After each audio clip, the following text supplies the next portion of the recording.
yung ang mga nagbabaon ng treasure noong unang panahon ay ang ginagawa nilang palatandaan para hindi nila malimutan ay itong tubang bakod.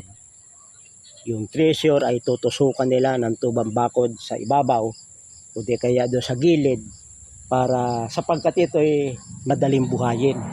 Hindi ito basta-basta namamatay kahit itusok mo ng tag-init, tag-ulan, ito'y nabubuhay.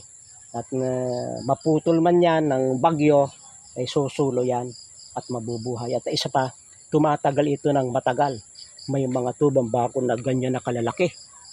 Yun yung mga magagandang sign na nung unang panahon ay baka may mga ginawa dyan at ang palatandaan ay tubang bakod.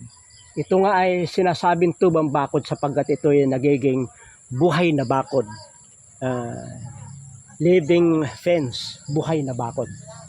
Pag ito'y kinawan nyo na itong tabi-tabi, ay pag lumaki yan, ay parang magiging pader na bakod. At maganda rin ito talagang pagtuunan natin ng pansin. Itong sinaunang lunas na ito, na tubang bakod. Hindi man kayo makakuha ng treasure sapagkat ang mga higanti lang ito, yung mga century lang ang edad, ang may yung unang panahon ay ginagawang sign o di kaya libingan ng mga sinaunang tao. Hindi man treasure ay libingan ng sinaunang tao. Maraming salamat sa inyong pagsubaybay sa Natural Wellness si Pastor Vito.